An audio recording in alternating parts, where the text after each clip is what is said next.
अस्सलाम वालेकुम, welcome to my YouTube channel literature lounge N M. आज की जो हमारी रिस्पेक्टिव वीडियो है वो है modern age in English literature.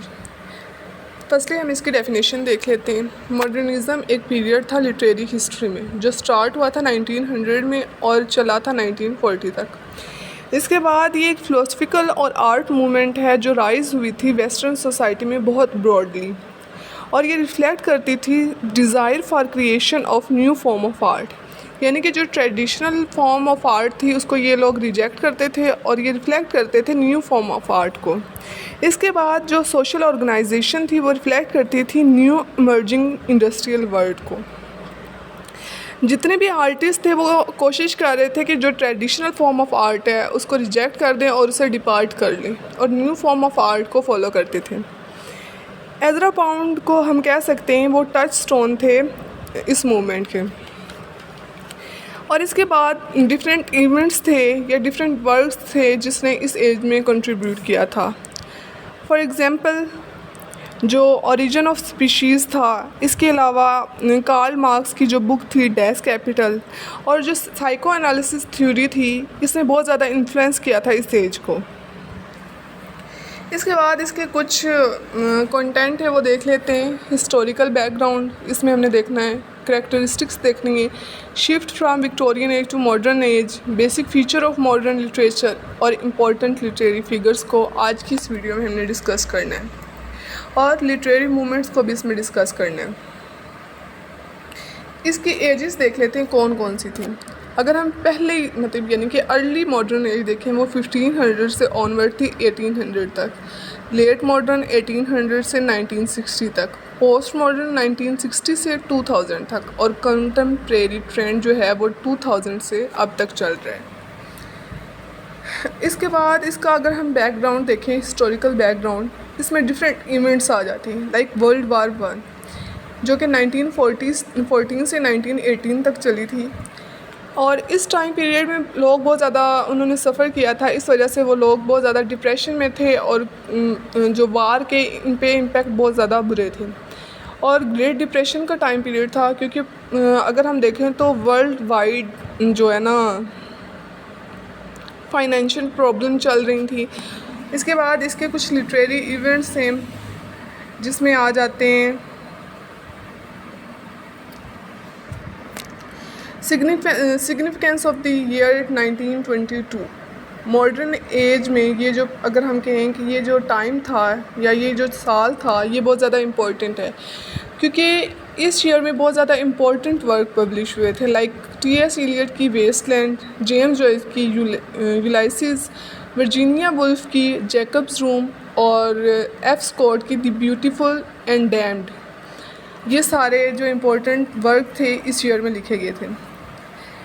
इसके बाद हम लिटरेरी मूवमेंट्स की तरफ चलते हैं। इस एज की जो पहली लिटरेरी मूवमेंट है वो है इमेजिज़म, जो कि अर्ली 20th सेंचुरी से एक्टिव रही थी अगले 10 साल के लिए। इसमें रिजेक्ट किया जाता है emotion of Victorian and romantic poetry, यानी कि जो रोमांटिक और विक्टोरियन पोइट्री थी उसको जो मॉडर्निस्ट थे उन्होंने कम्प्लीटली रिजेक्ट कर दिया था। जैसे मतलब रोमांटिक पोइट्स थे वो बहुत ज़्यादा डेकोरेटेड वर्ड यूज़ करते थे और बहुत ज़्यादा बात को बढ़ा चढ़ा कर बताते थे, ऐसे अल्फाज का यूज़ किया जाता था। लेकिन जो मॉडर्निस्ट राइटर या पोइट्स थे वो एग्जैक्ट वर्ड यूज़ करते थे, वो ऐसे वर्ड्स यूज़ करते थे जिनकी लोगों को समझ आ जाती थी, और वो अगर उन्होंने कोई अपना थॉट रीडर्स को एक्सप्लेन करना है तो वो बिल्कुल सिंपल लैंग्वेज का यूज़ करते थे ताकि रीडर्स को वो बात समझ भी आ जाए। एज़रा पाउंड इस मूवमेंट के लीडर थे। आगे सिंबलिज्म, ये फ्रांस से बिगिन हुई थी और ये डिस्क्राइब करती थी थिंग्स को सैम्बल्स के यूज़ से।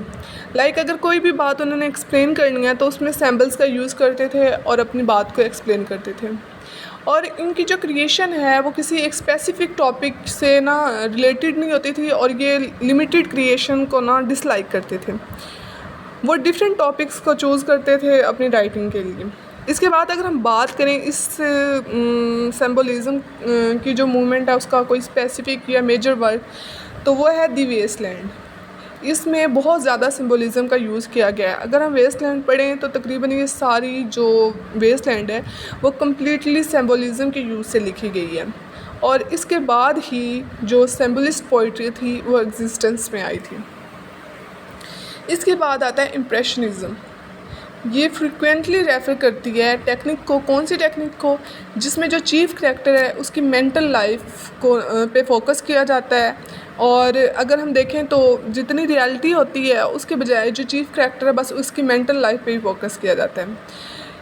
इसके मतलब इम्प्रेशनिज़म का यूज़ करते हुए जेम्स जॉयस और वर्जीनिया वुल्फ ने काफ़ी वर्क्स लिखे थे। इसके बाद आती है स्ट्रीम ऑफ कॉन्शियसनेस। इसको सब्जेक्टिव और साइकोलॉजिकल नावल भी कहा जाता है, जो नावल स्ट्रीम ऑफ कॉन्शियसनेस का यूज़ करते हुए लिखे जाते हैं। अगर हम इसमें बात करें तो हमें डिफरेंट वर्क्स मिलते हैं, लाइक मिसेस डॉलवे, ये इसका इंपॉर्टेंट वर्क है, स्ट्रीम ऑफ कॉन्शियसनेस का यूज़ करते हुए लिखा गया है। और स्ट्रीम ऑफ कॉन्शियसनेस क्या होती है?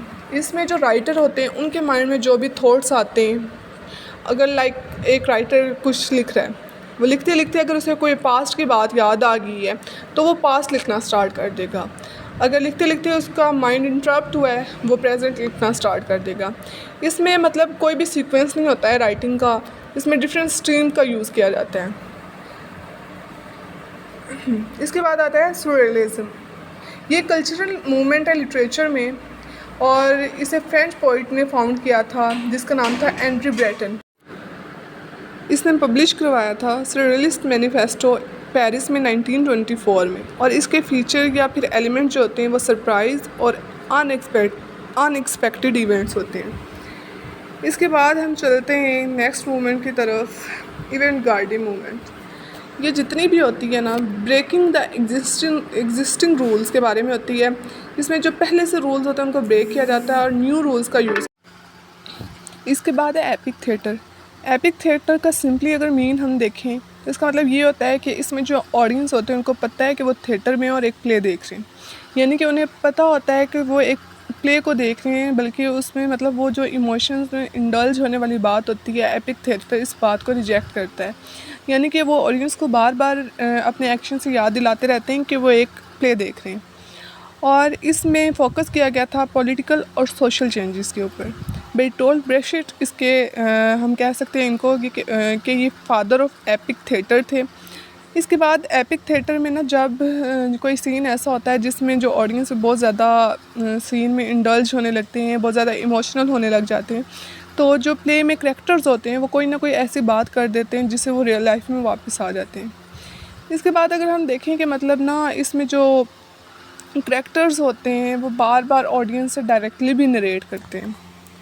नेक्स्ट हम चलते हैं करैक्टरिस्टिक्स की बात करें मॉडर्न एज की, तो एक तो है individualism, experimentation, symbolism, absurdity and formalism. पहले हम देखते हैं कि shift from the Victorian age to modern age, इसमें कैसे शिफ्ट हुए थे, यानी कि इनका सोशल चेंज हुआ था। पहले इतनी ज़्यादा तरक्की नहीं थी, मॉडर्न एज में थोड़ी ज़्यादा होगी। और इसमें जो एज ऑफ मशीन भी इसको कहा जाता है, क्योंकि इसमें जितने भी लोग थे ना वो मैकेनिक बन गए थे, उन्हें उनकी जो रूटीन थी बहुत ज़्यादा मैकेनिक हो गई थी। और इसके अलावा इस एज में बहुत ज़्यादा तरक्की हुई थी, बहुत ज़्यादा इंडस्ट्रियल ग्रोथ हुई थी। और जो पुअर क्लास के लोग थे उन्होंने भी बहुत ज़्यादा तरक्की की थी, प्रोग्रेस की थी। नेक्स्ट हम चलते हैं बेसिक फ़ीचर इसके कौन कौन से हैं। अगर हम इसके बेसिक फ़ीचर्स की बात करें, की elements of modernism include break from tradition, यानी कि ट्रेडिशनल फॉर्म जो थी उसको इन लोगों ने तोड़ा था और उसको मतलब छोड़ दिया था और न्यू फॉर्म की तरफ आ गए थे। Individualism, disillusionment. One of the major changes in the modernist era is a break from tradition which focuses on being bold and experimenting. इस एज में बहुत ज़्यादा एक्सपेरिमेंट्स किए थे, हम इसे एज ऑफ एक्सपेरिमेंट्स भी कह सकते हैं। इसके अलावा न्यू स्टाइल को लाया था, न्यू फॉर्म को लाया था, और जितने भी ओल्ड बिहेवियर और नॉर्म्स थे उनको रिजेक्ट कर दिया गया था इस एज में। और इस एज के इम्पॉर्टेंट लिटरेरी फिगर्स, एक तो है Wallace Stevens, Gottfried Benn, T S. Eliot, William Faulkner, Dorothy Richardson, Ezra Pound. Ezra Pound को तो हम इस एज का टच स्टोन भी कह सकते हैं। होप सो इस वीडियो के जितने भी एस्पेक्ट थे मैंने कवर कर दिए, इसकी each and everything like historical background, characteristics, important writer, important movements, literary figures etcetera, जितने भी इसके एस्पेक्ट थे मैंने कवर कर दिए।